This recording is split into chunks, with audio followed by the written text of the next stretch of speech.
morning, everyone, and welcome to 1.5 million new homes, the local government challenge, sponsored by Loft and by Bugler Developments. My name is Toby Fox, and I'm visiting a different council every month to ask what works and what needs to change to get more homes built. And for the last month, I've been in Stevenage, posting a number of videos on YouTube, on TikTok, on LinkedIn, and other channels throughout January. And a consistent message emerging from those interviews and echoed by other councils previously is that the binding constraint on delivery is not just planning or funding or safety alone, but also skills and capacity and supply chain resilience. And councils are increasingly saying things like, we're not match fit. Even if we secure funding, we don't have the people to spend it. Or the hardest part is getting a scheme to the point where work can begin. Or local SME builders are critical to us building homes, but they are increasingly fragile. So this session is going to explore three connected questions. One, what does the skills challenge look like from a construction perspective? And then how does it impact SME builders and specialist contractors in particular? And why are they central to delivery?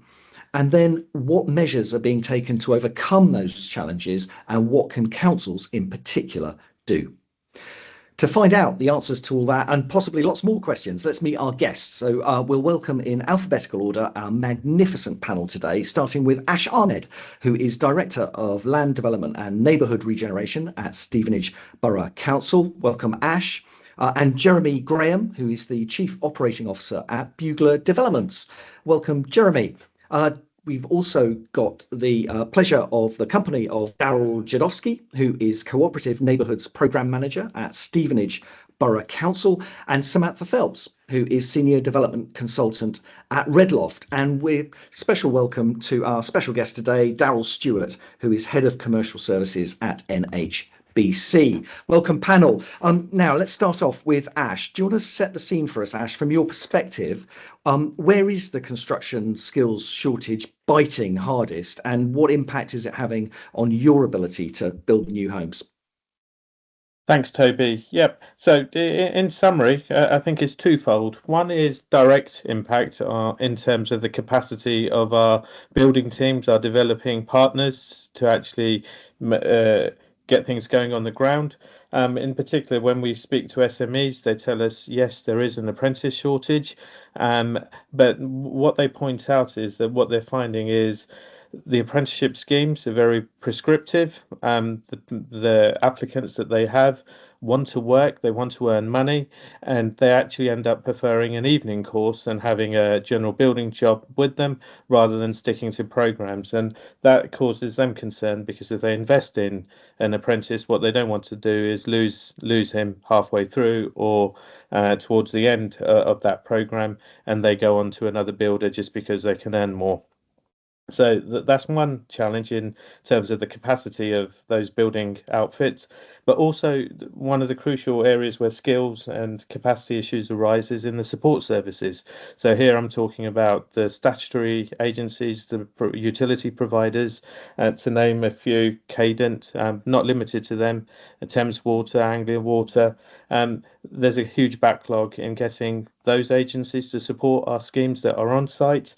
But also, one of the other things that our partners have flagged to us is the backlog with the building safety regulator. The high-rise building regime that was brought in by the 22 Building Safety Act has a series of gateways to go through before development can commence.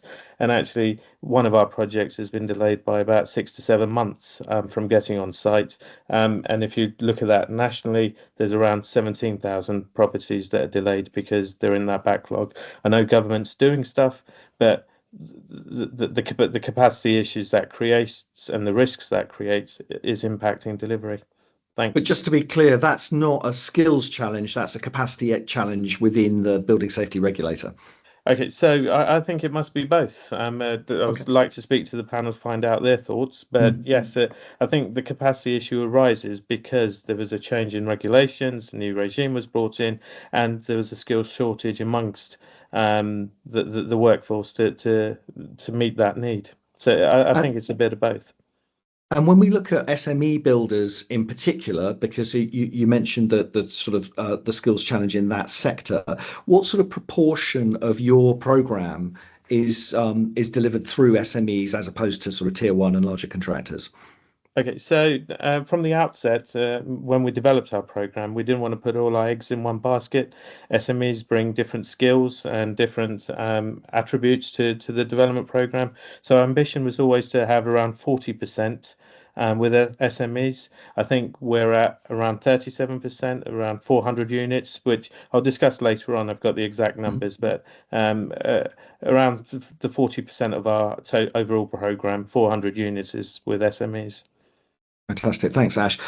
Jeremy, let's talk a little bit about sort of distinctions. What is an SME contractor, and where do you sit in that sort of spectrum of contractors? And how do you see the skills challenge within your own organisation? So we're on the verge of medium-sized contractor. So we're turnover about 120 million this year, with a projected turnover next year of about 150 million. So we would definitely be entering the medium-sized contractor range. So if you talked about future planning and succession planning, within there's two folders within our business. So we talk about a pipeline of people. So we look at training, development. We try and look at what does the business look like in 5 or 10 years' time. The introduction of younger people through in terms of their employment, training, development. But probably one of the biggest things, Toby, not just within our organisation, but the industry as a whole, is it's attracting people into the industry. So our industry is fantastic. There's no doubt about that. But if you looked at, would people rather sit, ironically, says he, sitting in front of a computer, would people like to sit in front of a computer on a day like today where it's 5 degrees, or would they like to go and work on a construction site or within construction? And it's about saying to people and making the industry attractive to people. So it's painting a true picture, so it's education. So part of it, so if you looked at within secondary schools, you looked at work experience, so that's no longer a statutory requirement. So there's a statute being brought back in that'll make that a requirement, but at the moment it's not a requirement. So in 2024, most people in secondary schools did not have work experience. So to me, work experience is fundamental. If you can give children in secondary school a week's work experience and a work placement within construction, it'll help to start to paint that picture of perhaps this is something that I would want to do, something I can see a future in. So I think there needs to be more education, more to help paint that picture about what our industry is like. At the moment, I don't think we are helping ourselves in terms of this is a great place to be. Thanks, Jeremy. And what is the problem that is causing? You know, what's the shortage that you're experiencing? I mean, we're fortunate, Toby, that if you looked at the skill shortage, so we've got a very good supply chain. So we work very closely with a limited number of subcontractors and suppliers that we've worked with for a long time. I mean, some of our relationships go back 35 years, which are nearly as long as we've been trading for. So we've got very long-standing relationships, which helps. But as we are growing, what we are seeing is our tried and tested subcontractors that we always use week in, week out, all the time, they are starting to struggle for additional labour. So if you looked at, say, an electrical company and they've got 10 electricians, we've got more work, so they need 15 electricians. And then they've got to go and find that additional labour. So what does that labour, what does it look like? What does it feel like in terms of the quality of the work, the consistency, the reliability? So then you go back to, where are those people coming from? How are they coming into our industry? What's attracting them in the industry when they're either 16, 18, 20, 30? It doesn't make any difference. what draws people into our industry. And if we have an upturn in outputs, which at some point will happen, it's inevitable, there's going to be more production required. How is that skill shortage met? And that's part of the problem, Toby, it's the training, the development, the consistency, the reliability. Can people turn up because they want to turn up, and they can come into an environment where they feel valued? It's good working environment. So a traditional construction site is painted as muddy, cold, wet, uninviting, and it's not like that. Well, it shouldn't be like that. It's not on our side. And most contractors now, good contractors, good developers, offer a really good working environment. But I think if you went outside the industry and asked a lot of people, what's the industry like? I don't think their perception of our industry is correct. And I think that I think it needs to change, Toby. Otherwise, you won't attract people into the industry. So it all starts at the Jeremy, bottom. I buy that. I buy that absolutely. What I'm trying to establish is the nature of the problem, like what is the impact of the problem. So are we, just be clear, are we talking about the fact that we're fine building the number of homes that you've got in the pipeline now, all your sites are sort of fully staffed, but if we get an upturn in delivery, the sector won't be able to match that, or are houses going unbuilt right now because of a lack of skills and a lack of labour? I suspect, I don't know is the honest answer. I suspect everything we've got, we can manage, we can cope with more work, but there will come a tipping point, I am sure, where if we're trying to deliver, say, 300,000 new homes a year in this country, I don't think we've got a cat and hell's chance of doing that properly. So meeting standards, meeting regulations, the building regs, meeting good work practices. So producing a quality product that will stand the test of time, that will be there not just in 60 years or it'll be there in 100 years. I don't think we can do it. I mean, can we get the timber? Can we get the bricks? Have we got the capacity? I don't think we have. And it's, government have aspirations. They're quite clear. They're well known. Can we fulfill them? I don't think so. Jeremy, that's great. That's really helpful. So we're looking at the future. This is a problem that is going to come as we try to deliver more than currently. And of course, we're at an all-time low in terms of house building. We are, yeah. Ash. Yeah, thanks, Toby. I mean, absolutely agree with Jeremy. Some of the points he makes resonate with our own direct experience.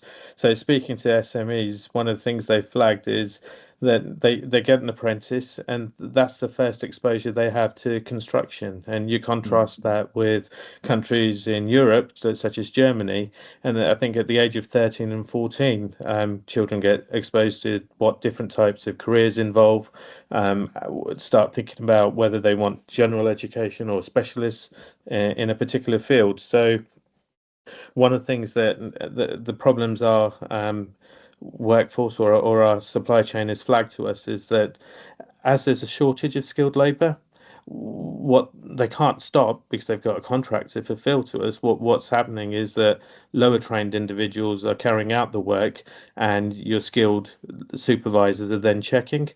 Now that's okay as a make do, as a temporary gap, but that adds risk to the programme because if there are things done incorrectly and they're only discovered towards the end, then that's an additional financial cost. So the danger is that the industry in its ambition to try and meet that target to honour contract obligations starts cutting corners or finding workarounds. So that's something we want to guard against. And if we're talking about long-term planning, what we want to do is make the construction industry a lot more appealing to the young or to the new workforce that's coming in. And as Jeremy says, that can't happen at age 21, 22. That needs to happen before. So that people really know what the construction industry has to offer. One of the other challenges that contractors are telling us is that if there's no continuity of work, then they can't sell that particular job, that career to an apprentice. who would join an industry where Jeremy says part of the year you are in the cold. Yeah, it is inclement weather. Only to be told when it comes to summer, if we haven't got any business, that you'd be laid off. So I think there's a lot of work that we can do to make the industry a lot more attractive. And there's certain things that we're doing at Stevenage, which I'm happy to talk about later.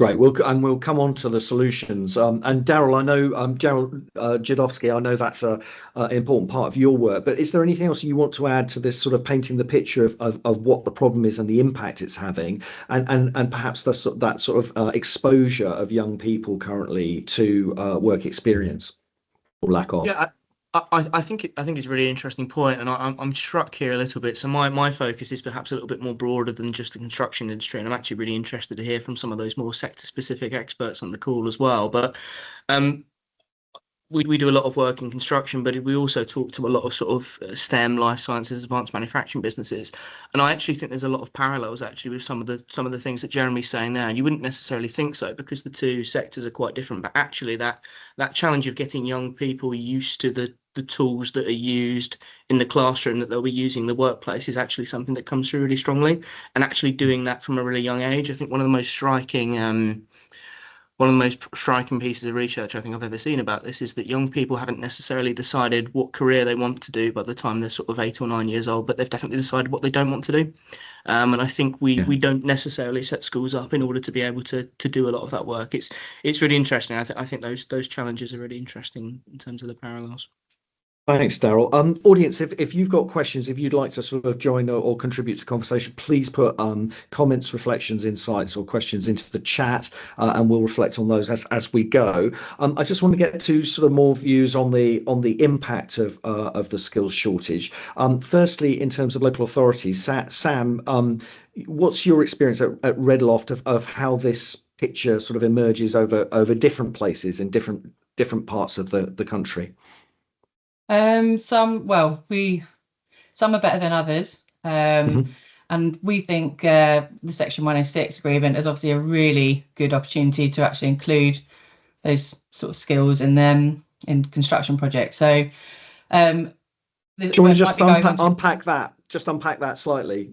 So Section 106 is where developers and contractors will make a commitment to employ local people and to train people. Yeah.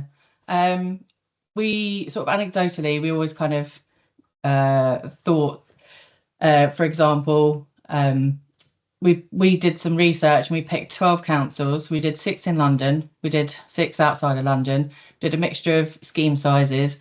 What we're really surprised to learn is that most of the councils outside London didn't actually include any clauses at all. I think the ones that were better at it, they made sure to include things like early employment and skills plans, so the development can't proceed until it's approved. They all put sort of local job targets in there as well. They all put some sort of apprentice and training in there as well, so with a defined number. So some of them were, if it's the amount of floor space, that's how many apprentices you had to get. Some of them were based on the square meterage. Some of them were based on pound per square metre. So if it's 4 apprentices per million, for example, a lot of them also put in, the good ones also put in that there needed to be a requirement at careers talks, work experience, and always had something to do with SME procurement as well. So always use local suppliers with some percentage spend goals. I know. And wages, we talked about wages. So, apprentices having some sort of London living wage or a minimum wage. I know sort of from our perspective, we've been trying to, talking about the building safety, picking up Ash's point. We have got the challenge. Part of the challenge is an ageing workforce. There was one particular council, we tried to get hold of builder control, and one builder control officer was semi-retired. So, getting something through, we need some sort of skills in that area. Talking about image, maybe sort of poor image. For me, needs to be a bit more diversity, or maybe sort of that attraction that, it is a area that women can work. It is an area that people with neurodiverse needs can work. Because I think they're kind of sort of, maybe sidelined a little bit, or not thinking that might be the opportunity for me. also sort of reframing sort of the word apprentice and apprenticeship. It's always seen as a bit of a fallback, like, oh, I'll just, if I'm not going to go to uni, I'll do an apprenticeship. Whereas I think, we see the apprenticeship on TV and everyone thinks it's a great opportunity to be on The Apprentice. So we need to sort of reframe it, I think. There was a bit of research done, and some of my colleagues have helped me with a bit of research, but Places for People did some research, and they said that we need about 250,000 new apprenticeships over the next 10 years. So in order to address that sort of skills gap. And I think we've also got to remember, I know we're talking about 1.5 million new homes, but we've also had the Warm Homes plan that's been announced and lots of retrofit, and we're going to be competing, the skills for building new homes are going to be competing for existing homes as well, and that's just going to extend the amount of skills we need in the industry as a total. Thanks, Sam. And we've got so many threads going now. I think we've established, that there is a skill shortage. It's and it's SMEs that are particularly vulnerable to it and through the supply chain. But the shortage is really about preventing us reaching our ambition to build 1.5 million new homes. And I think we've established the importance of that SME sector to a build programme in a place like Stevenage. And we've got all these threads around councils not always requiring those sort of ESG measures as part of their contractual arrangements with contractors in order to develop apprenticeships. We've talked a little bit about some of the problems within apprenticeships, the way they're set up and their unfriendliness to the users, both the employers and the employees.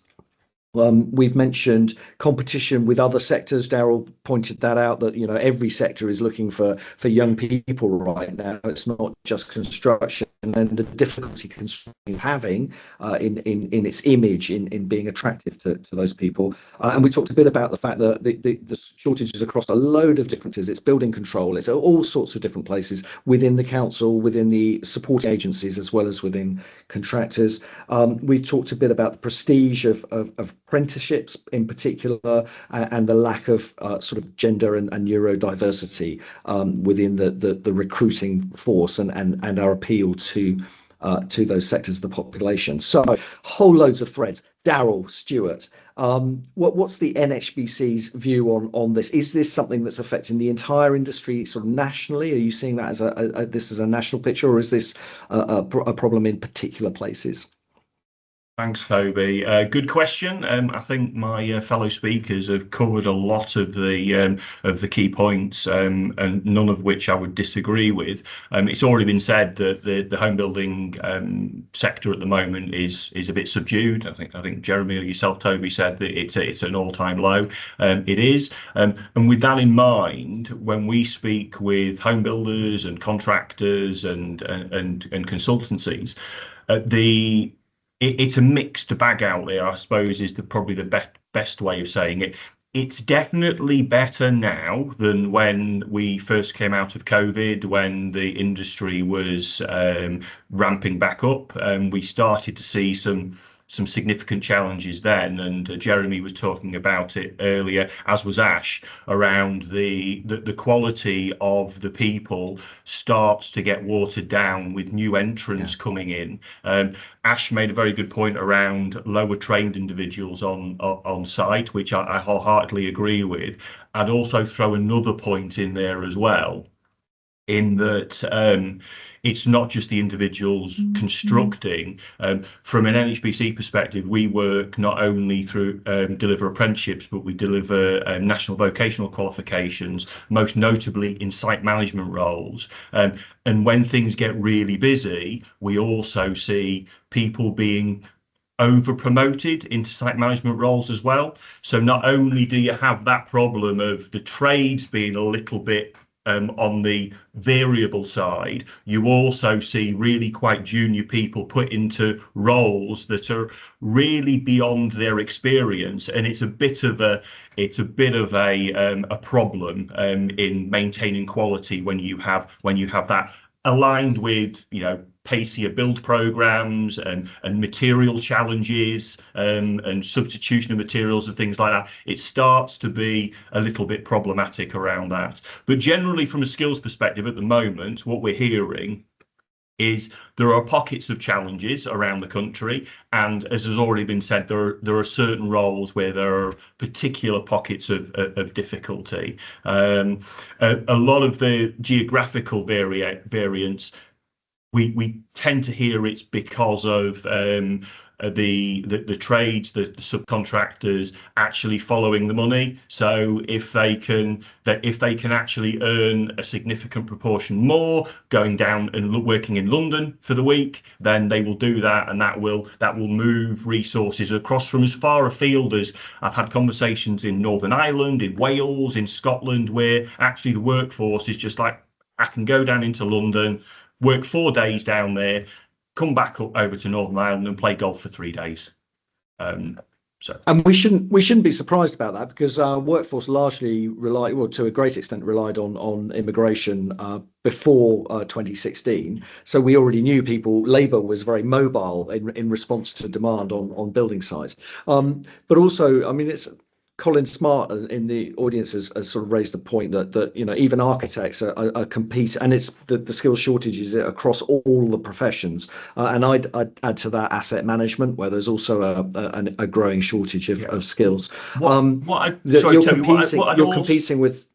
Yeah, go ahead. Sorry. What I'd also add, Toby, just on that question, and a few of the fellow speakers on the call have highlighted a bit of an attraction issue with construction.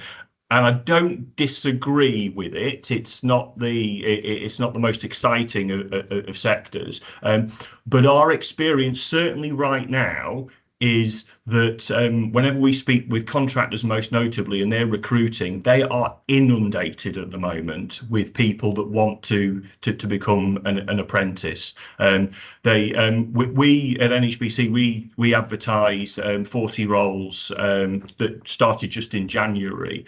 We had over 900 good quality applicants for those 40 roles, and we hear that consistently as well amongst major house builders and major subcontractors, where they're getting lots of interest. The issue at the moment, and it's already been said, is with the market being subdued, with the market with the industry being a little bit inconsistent in workflow, then actually the thing that's holding back at the moment is the employers' willingness to take apprentices on at this moment. Okay, Daryl, that's a really good point. So, and I'm going to add to that the fact that we've got Russell in the audience who's pointing out that the competition is also means that we don't have enough lecturers, we don't have enough educators in the system in order to create that future workforce, which is a good point. But back to you, Jeremy, on that point, is this an issue?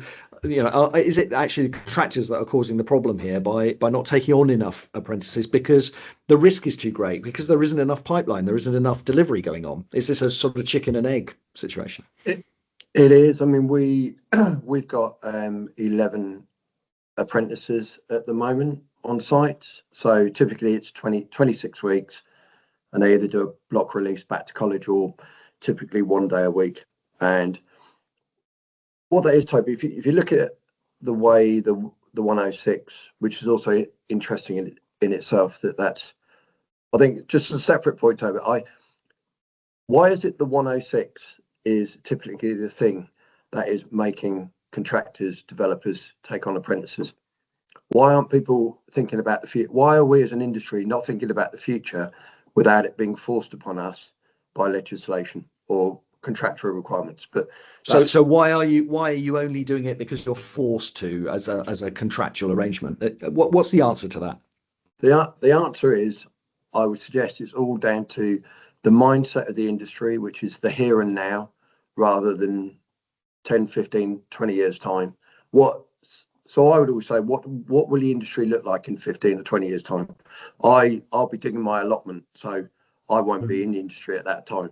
But do I care about what it looks like? I do. And I think that's possibly down to individuals and down to an age thing as well. I think your mindset changes as you get older, so you think about the future. But I don't think it should just be what's forced upon us by contracts. We should want to do this because it's a great industry. I think some of it, Toby's, are down to whether you care about not just the here and now, it's about the future. And the other thing is down to cold hard cash. It's down to what's the year-end results now. So you think, is an apprentice a good thing or a bad thing, or is it a drag and a drain upon your resources and your year-end result? But should also we be thinking, can we build 300,000 new homes in 2040? Have we got the capacity? And I think it's a bit sad that as an industry, I feel a lot of it is because it's forced upon us rather than it's because what we should be doing. Yeah, and thanks for that, Jeremy. That's a really helpful point and moves us on nicely. Sam, you wanted to make a point, then Ash, and then I want to move on to solutions. Sam, you're on mute. It was just pretty much agreeing with what Jeremy said, and I think it does sometimes take an individual. And our partner Wendy, she's really keen on bringing apprentices through Loft. That's Wendy Hegarty. Yeah, and we're bringing in a sales apprentice. But obviously having a chat with her about it, we, as a small company, Loft are a small company, we don't really have an HR team. It does take a lot of resource to train that person. We've had lots of younger apprentices. They don't know office politics. They don't know how to answer a phone.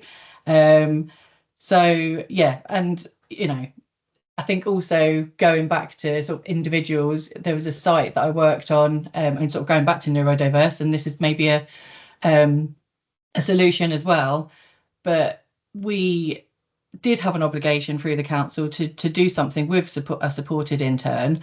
And it was put into the too difficult pile. The contractor said, there's no way, we originally said, there's no way that someone with autism is going to be able to come to site. It's going to be too busy for them.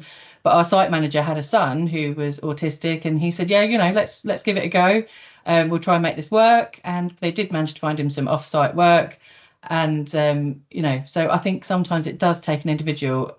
And, Jeremy, obviously, you're an individual doing that. But I think legislation is really important because otherwise we have to just rely on individuals.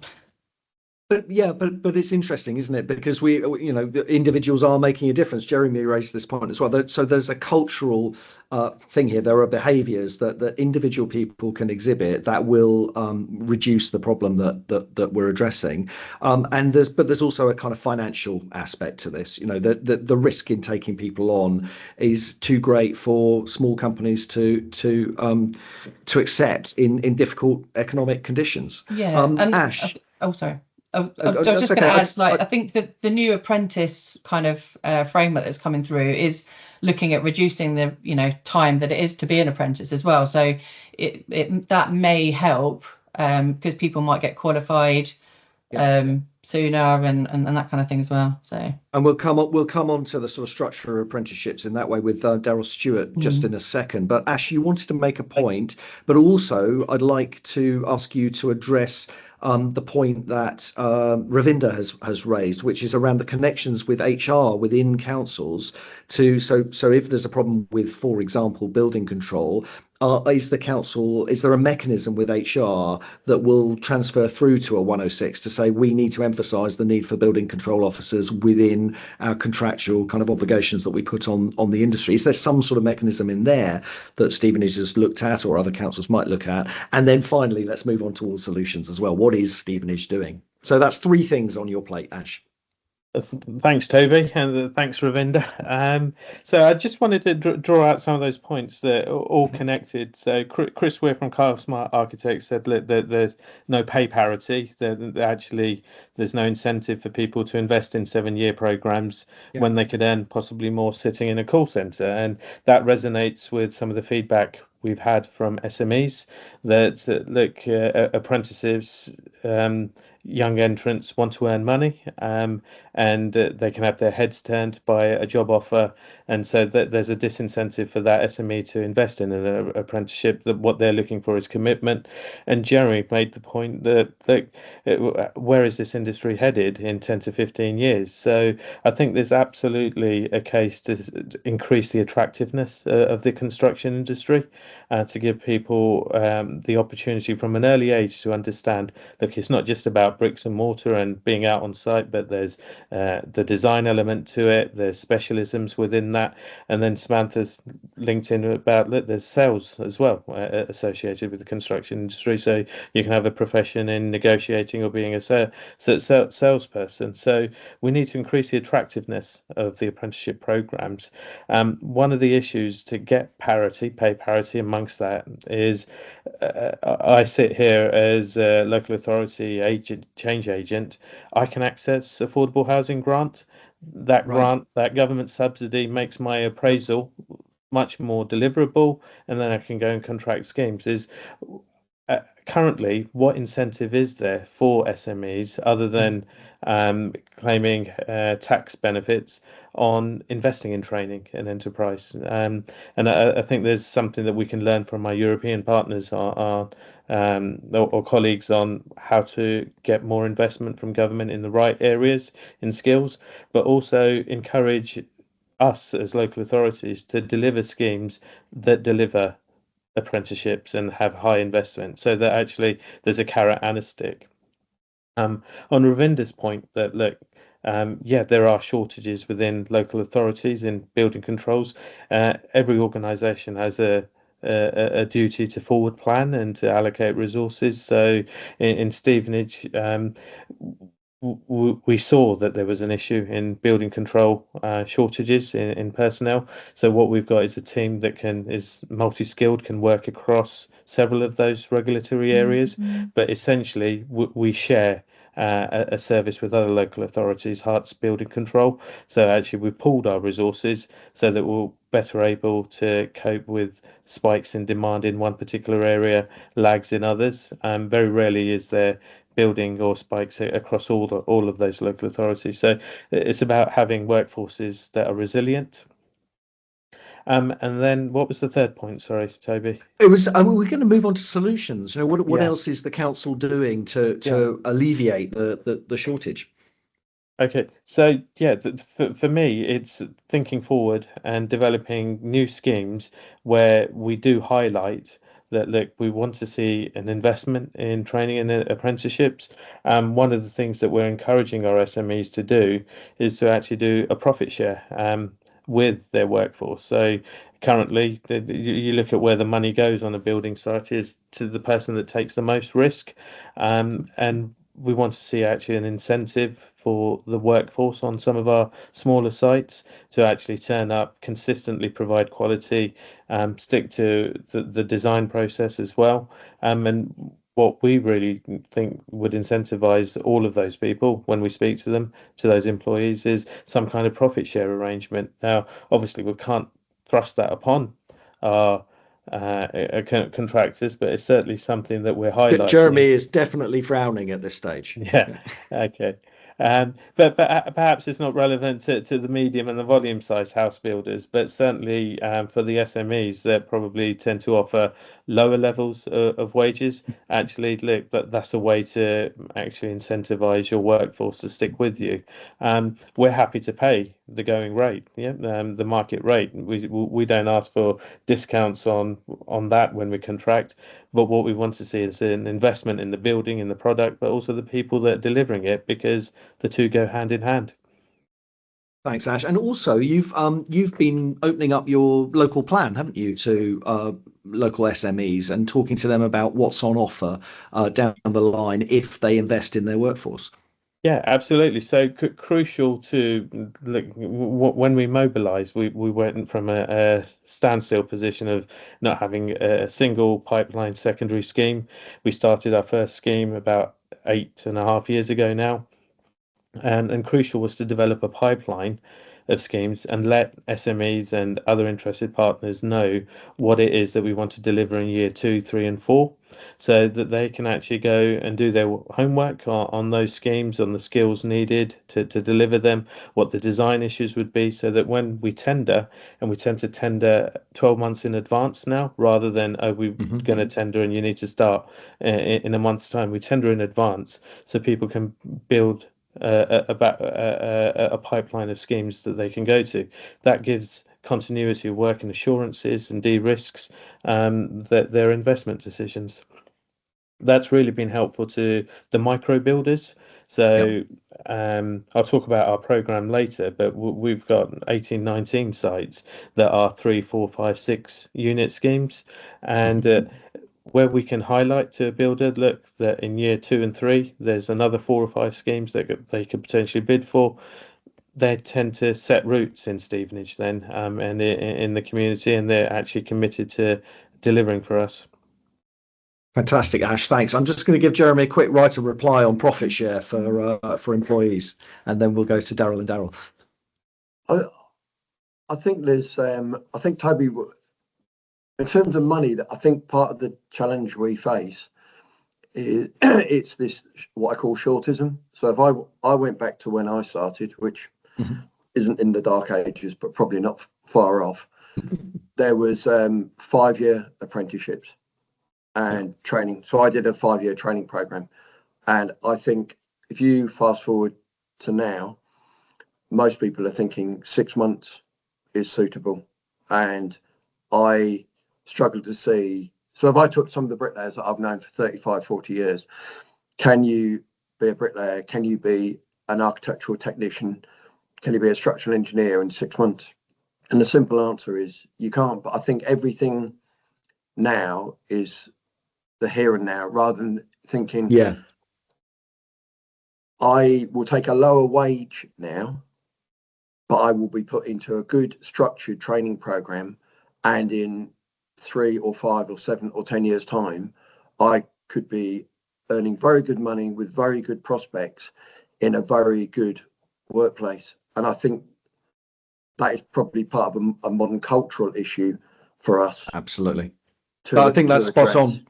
That's exactly what Philip Jarman's saying in the audience as well, that we need to paint a picture of what's on offer down the line to make a career attractive. What I'm saying is it's the selling of the industry, but it takes time. You cannot learn about. There's a perception outside our industry that building work is easy, and it is not. People outside the industry do not understand what we have to do just to pull accommodation work together. It's complicated. It's a complicated industry with a lot of rules and regulations to meet, and you can't learn those overnight. And that's part of this here and now versus the future. Thanks. And it's how we sell that to people who are 12, 14, 16, 18 years of age. And if they can go and earn more, thanks, Toby, Jeremy, somewhere else. Then they will. I absolutely get the point. We got to paint that picture, but I want to make sure we got time to talk to Daryl and Daryl, because you are the guys painting that picture. So Daryl Jedowski, what is the council doing? What are the councils doing to get this attractiveness painted? What other kind of initiatives have you got going to attract young people into industry? Yeah, I think it's an interesting point, and I think Ash touched on some of that work.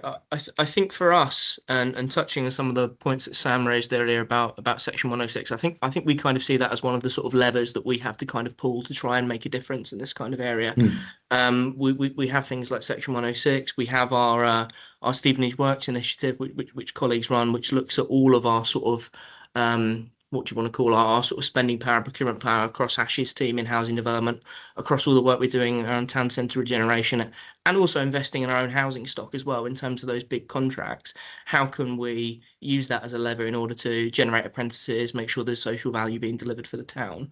And I think it circles back round to that fundamental thing of that for us, we want to make sure that Stevenage residents are being set up with the best possible opportunities to take those kind of roles, be it in construction or other areas. So Stevenage Works very much focused on that construction angle in terms of it's a partnership between ourselves, our local FE college, and also Johnson Enterprise and DWP to generate very specific apprentices and stuff like that. Basically a pipeline of talent linked to those development schemes, and Ash's World is very much part of that. I think broader than that, we're obviously focusing very much on other sectors as well. I mentioned earlier, sort of life sciences and advanced manufacturing are a big deal for Stevenage in totality. And I think there's probably also a link in there with actually the sort of house building world, that generation of extra homes generates extra growth and actually supports those services as well. So I think it's absolutely fundamental to how all of those sort of pathways work. And fundamentally, for us, it's about building it into that bigger picture. And I think we see ourselves sort of sitting in the middle of that, probably the only people that are sort of doing that conversation with education, with other government authorities, with builders, for example, sitting in the middle of that sector piece. But yeah, lots going on. I think lots more to do, and I think one thing on the horizon as well for us is that we're also in the process of reorganising local government as well. And one of the big factors that's linked into that is that the government is very keen on democratically elected local mayors.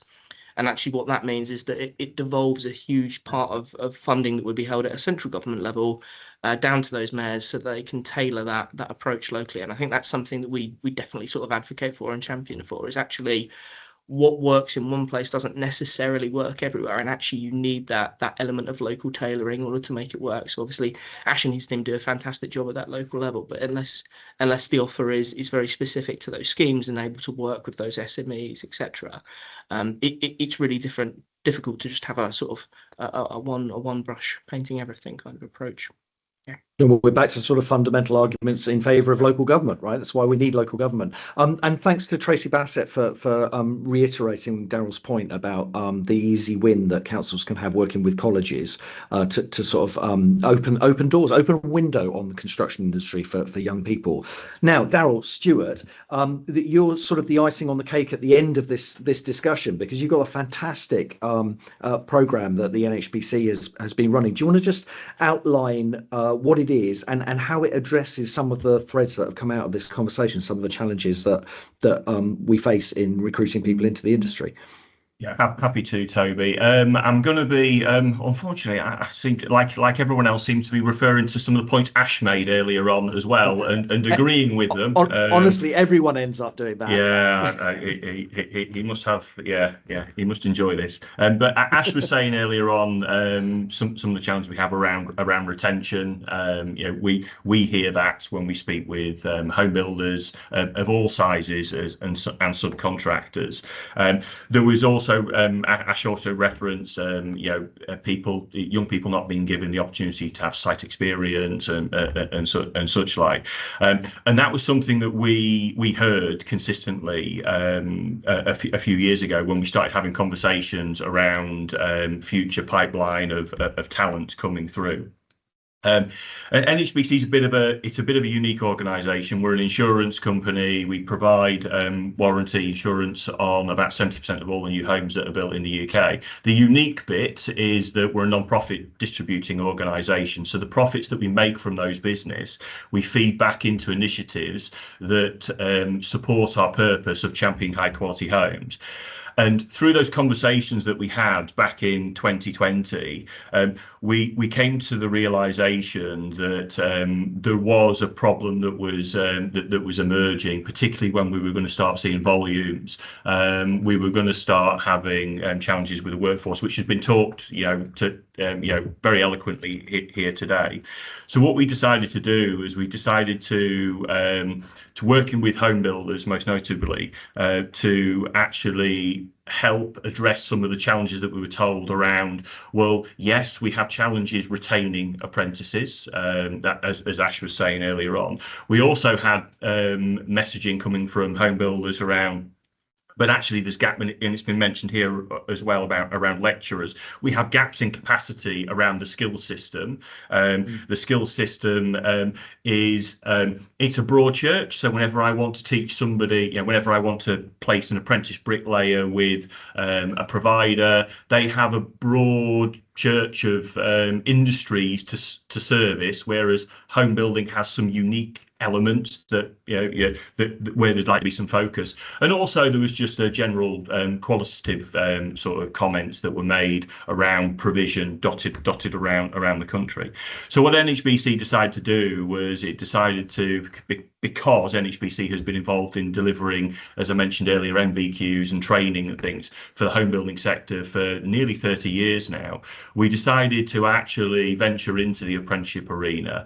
But we were able to start with a clean sheet of paper. We were able to take all those problems that the home builders and the subcontractors was telling us about and start with, right, okay, what are the problems and how can we tackle them? And the very first point that Ash made earlier on was around that retention, and retention is shockingly bad in construction around apprenticeships, anywhere ranging between sort of 30 and 50% of apprentices dropping out before they complete, and that's also when you factor into the fact that within England, most notably, our apprenticeship, the education system is really quite flexible, certainly compared to Wales and Scotland and Northern Ireland. It's really quite flexible, so there isn't really any reason why it should be as bad as it is, if the right focus and the right environment is put in place. So I have just put in the chat, and I will just ping it over now, just an image of what we've been creating. And that image is of a training hub that we've created in Lichfield, which is, and if you do look at it, you can see it's right next to the Red Row site compound. The purpose of these facilities is really threefold. It's for us to have an immersive environment for training that is very focused from a syllabus content on home building, and is delivering accelerated apprenticeships. The accelerated bit was the really important bit, and I absolutely agree with Jeremy around what he was saying around people want to be bricklayers in 6 months, and Jeremy, I wholeheartedly agree, you don't become a bricklayer in 6 months. But we do have to deal with the realities of that people now require immediate results. So we wanted to go accelerated because we wanted to improve that retention rate. And I'm pleased to say through the accelerated programs, we are actually achieving about a 90% retention across our programs at the moment, which is brickwork, site carpentry, groundworks and timber frame about to be released soon. And that is because we have created an immersive and very home building focused environment where not only do the apprentices get a real dose of reality from day one, which picks up your point, Ash, around that experience. Actually, most of the apprentices that we have, the first day they are spending on site is with us at this hub, and you can't really see it from the image, but when it's cold, that's in Lichfield. When it's cold in Lichfield, they are cold because although we've got a covered roof to keep the rain off them, it is open all round, so that they're hit by the elements. It's I can vouch that it is cold there in December. They're getting the full experience that Jeremy outlined they get for the us full earlier. experience. Yeah. But it's not just about the environment as well. It's about indoctrinating them into the work life. So at the hubs, it's block release. So they're there for the full week. And they start at 7:30 in the morning. They finish at 4 o'clock in the afternoon. And they're fully PPE'd up. We treat them as if it is a site. If you walked on it, you would think it was a home building site. And that is that point around it being immersive. And how many of these sites do you have? So at the moment, we've got 4 sites. We've got one in Newcastle, one in Hull, that one Lichfield and Cambridge. And we have got 2 more in the pipeline, one in Barking and one in Northstowe. And 2 more what's of those required? What's required to support them, Daryl, in terms of kind of pipeline, I guess?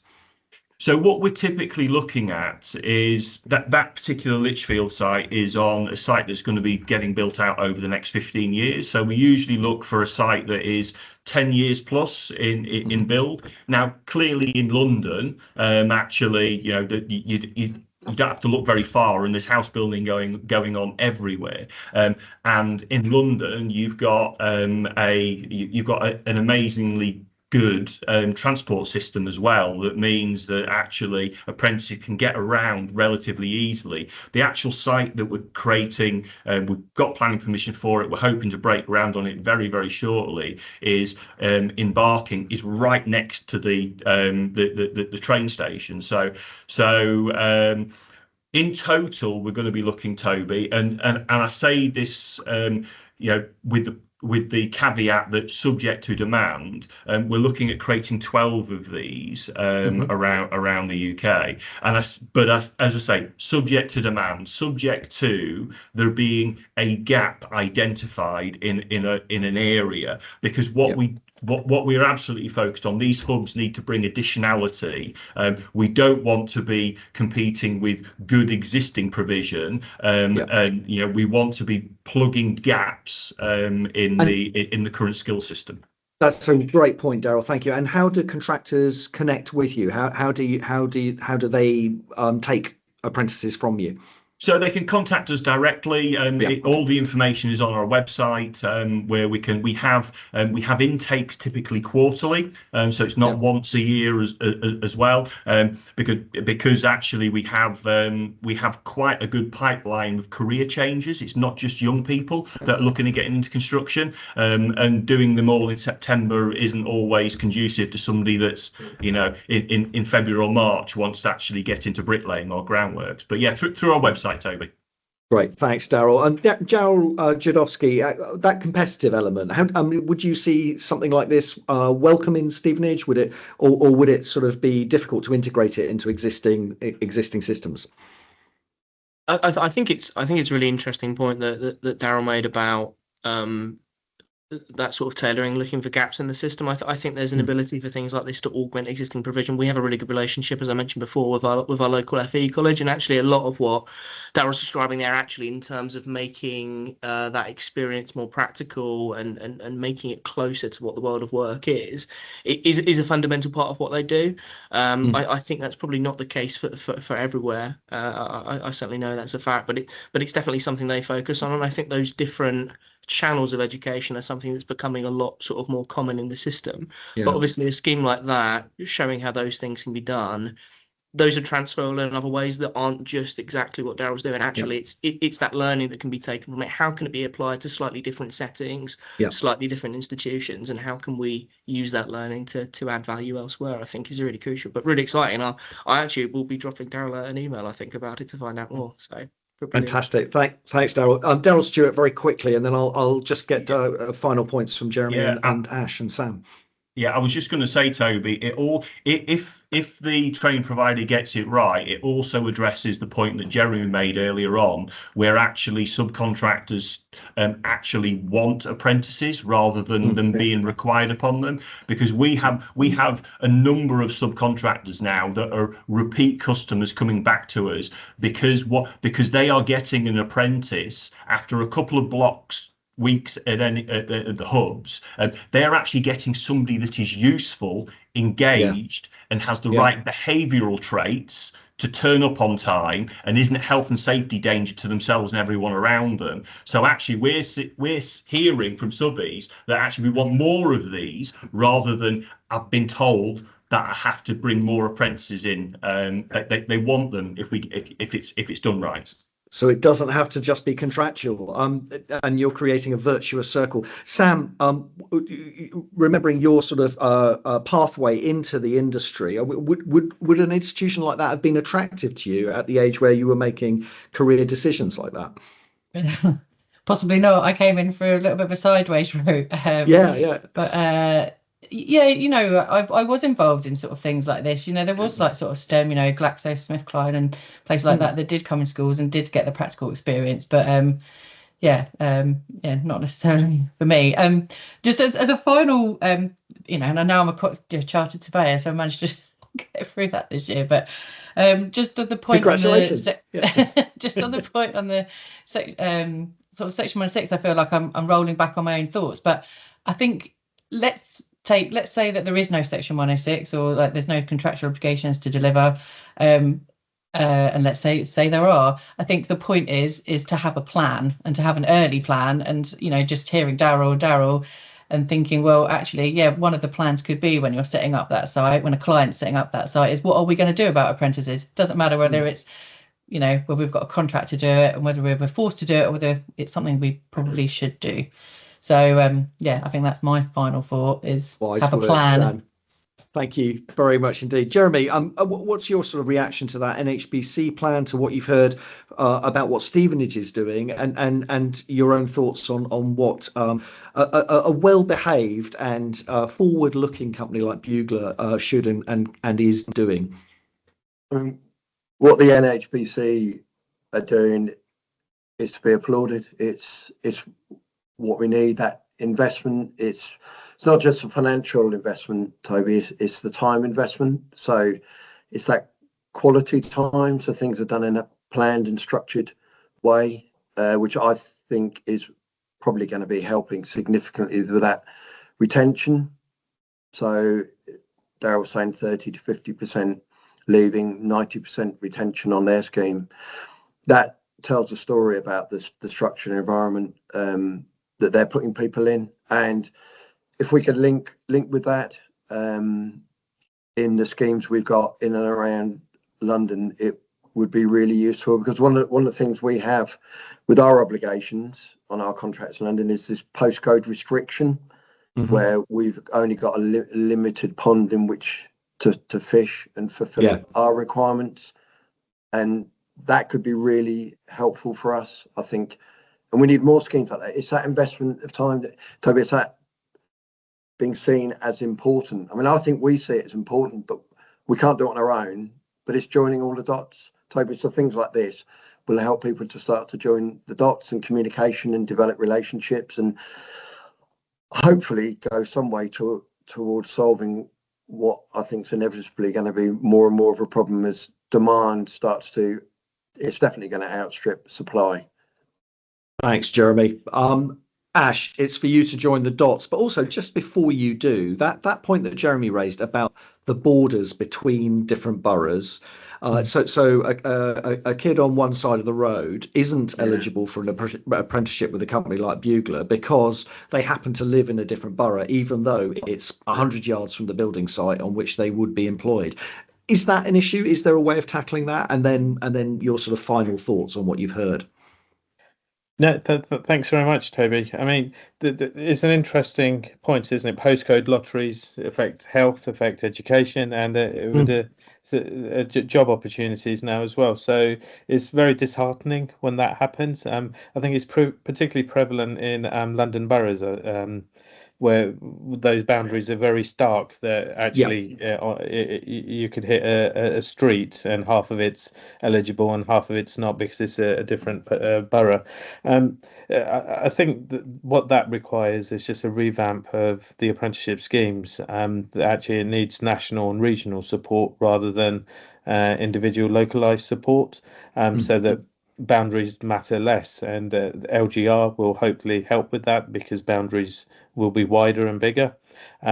We've not personally experienced that in Hertfordshire or in Stevenage, but it's something to look at, along with the level of funding that apprenticeship schemes have, the final wage that goes to the apprentice as well. It's got to be an attractive prospect. Construction is challenging. You have all the elements, but it's extremely rewarding as well. But that baseline figure, minimum income, I think needs to be there. But if I could share a slide with you, if Drew can point that out to you, the best way that we've mitigated our risk, to take Jeremy's point, is to make sure that we appeal to a bigger pool. So we know there's a skill shortage, we know there's a capacity issue. So when we've laid our programme, which now is over 1,100 homes of either completed or on site, we have approached the SME and the micro sector. So 43% of our programmes with them, 478 homes. 640 homes are with the regional and the medium-sized builders and the volume builders. There's actually there's a headache that goes with working with SMEs and micros. A lot of attention and support is needed there, but there's cost benefits because look, we've saved nearly £46 million delivering that number of units, and that £46 million can then be invested in training and enterprise, in building more homes and building more specialist accommodation that would otherwise be unaffordable for us. So I think there's a real role for SMEs and micro builders to play in delivering the government's target of 1.5 million homes, but also it adds to the capacity and the pool of resources that you can draw on, because SMEs tend to have different supply chains than regional builders. Yep. SMEs I've seen and micro builders, I've seen them at lunchtime down our local B&Q picking up stuff. So that's how resourceful and adaptable they have to be sometimes. So I think what I would share with colleagues is that you need to de-risk your programme to appeal to a bigger pool as possible. I'd rather Bugler is building some of our complex schemes out for us that require that technical expertise, not be focusing on our 3 or 4 unit schemes. They'll probably be happy to, but personally, that's how we de-risk our programme and make sure that there's capacity and skills available. And then the other thing is that those figures there, we're talking about £235 million this local authority is invested in delivering affordable housing and housing. So what we want to be is demanding clients, or demanding of our contractors. So that's where we feel confident to speak to our SMEs and our micro builders to say, look, we want to see a game change in your attitude and your approach to apprenticeships and fostering young talent. And look, there's an incentive. You'll win our business, if you provide those added social value aspects. So that's what I would ask my sort of colleagues in other local authorities to do, is to be demanding clients in this field. Thanks. Ash, on that win-win note, and with thanks to everyone, we've got to end the session. So thank you for that. Thank you for sharing Stevenage's experiences and your that sort of enlightened attitude, and the same across the panel. Thanks to our viewers as well for sticking with us. I've been terribly ill-disciplined and taken us 10 minutes over, so apologies for that, but I hope you found it worthwhile. And please join me in thanking our speakers. So thank you to Ash Ahmed and Daryl Jedowski from Stevenage Borough Council. Virtual rounds of applause ringing around the internet for you. And thank you to Daryl Stewart from NHBC, and thank you to Jeremy Graham of Bugler Developments and Sam Phelps from Loft, both for your contribution to the conversation, but also for your sponsorship, which has made the webinar and the whole Stevenage season possible. So we're going to be back in February to learn from the Royal Borough of Greenwich, and we'll look forward to seeing you all then. Until then, thanks to everyone again at Stevenage Council and at Loft and Bugler Developments for making us so welcome over the last month, and to you, our audience, for your contribution to 1.5 million new homes.